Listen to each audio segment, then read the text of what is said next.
ನಮಸ್ಕಾರ ಎಲ್ಲರಿಗೂ. ಮೈಸೂರು ತರಕಾರಿ ಮಾರ್ಕೆಟ್ ಇವತ್ತೇನು ನೋಡೋಣ ಬನ್ನಿ. ಆದಷ್ಟು ಈ ವಿಡಿಯೋ ರೈತರಿಗೆ ಶೇರ್ ಮಾಡಿ ಸಬ್ಸ್ಕ್ರೈಬ್ ಮಾಡ್ಕೊಳ್ಳಿ.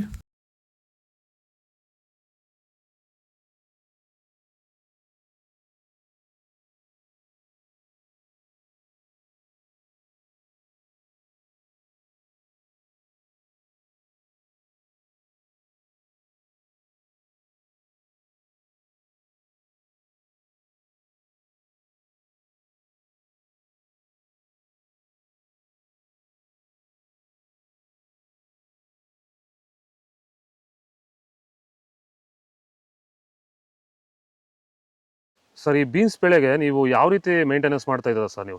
ಸರ್ ಸ್ಟಾರ್ಟಿಂಗಿಂದ ಅಷ್ಟೇ ಪ್ಯಾಂಟ್ ವೆಲ್ ಮತ್ತು ವೈರಿಗಾನು ಬೆಡ್ಗೆ ಮತ್ತು ಸ್ಪ್ರೇಗೆ ಅದೊಂದು ಸರಿ ಇದೊಂದು ಸರಿ ಸ್ಟಾರ್ಟಿಂಗ್ ಕೊಟ್ಕೊಂಡ್ಬರ್ತಾ ಇದ್ದೀನಿ. ಇದು ನಾನು ಟೊಮೊಟೊ ಆದಮೇಲೆ ಮತ್ತು ಸೌತೆಕಾಯಿ ಆದಮೇಲೆ ಇದು ಬೀನ್ಸ್ ಮೂರನೇ ಬೆಳೆ. ನೋಡಿ, ಕೆಳಗಡೆಯಿಂದ ಮೇಲೆವರೆಗೂ ಒಂದೇ ಥರ ಕಾಯಿ ಬಂದಿದೆ. ಯಾವುದೇ ಕಾರಣಕ್ಕೂ ಫ್ಲವರ್ ಟಾಪ್ ಆಗಿಲ್ಲ. ಕಾಯಿ ಕ್ವಾಲಿಟಿ ಎಷ್ಟಾಗಿರ್ಬೋದು, ಸಖತ್ ಕ್ವಾಲಿಟಿ. ಮಾರ್ಕೆಟಲ್ಲಿ ಮಾರ್ಕೆಟ್ ಹೋಗಿದ್ದು ನಾನು, ನಮ್ಮದೇ ಟಾಪ್ ರೇಟು, ಯಾರ್ದು ಹೋಗಿಲ್ಲ ಸರ್, ನಮ್ಮದೇ ಟಾಪ್ ರೇಟ್ ಆಗಿದ್ದು. ನಮ್ಮದಷ್ಟು best quality plant well result ಯಾವುದಲ್ಲೂ ಬರಲ್ಲ. ತರಕಾರಿ ಎಲ್ಲ ಬೆಳೆಗೆ ಯೂಸ್ ಮಾಡ್ಕೊಬೋದು.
ಇದು ಮೈಸೂರು ತರಕಾರಿ ಮಾರ್ಕೆಟ್ ಇವತ್ತೆರಡುಗಳು. ನಿಮಗೆ ಈ ವಿಡಿಯೋ ಯೂಸ್ಫುಲ್ ಆಗಿ ಪ್ಲೀಸ್ ಲೈಕ್ ಮಾಡಿ, ಸಬ್ಸ್ಕ್ರೈಬ್ ಮಾಡ್ಕೊಳ್ಳಿ, ಫಾಲೋ ಮಾಡಿ, ಸಪೋರ್ಟ್ ಮಾಡಿ. ಆದಷ್ಟು ಈ ವಿಡಿಯೋ ಎಲ್ಲ ರೈತ ಬಂದವರಿಗೂ ಶೇರ್ ಮಾಡಿ. ಇಲ್ಲಿ ಕೊಟ್ಟಿರೋ ನಂಬರ್ಗೆ ವಾಟ್ಸಪ್ಪಲ್ಲಿ ಮೆಸೇಜ್ ಮಾಡಿ, ವಾಟ್ಸಪ್ ಗ್ರೂಪ್ ಲಿಂಕ್ ಬರುತ್ತೆ.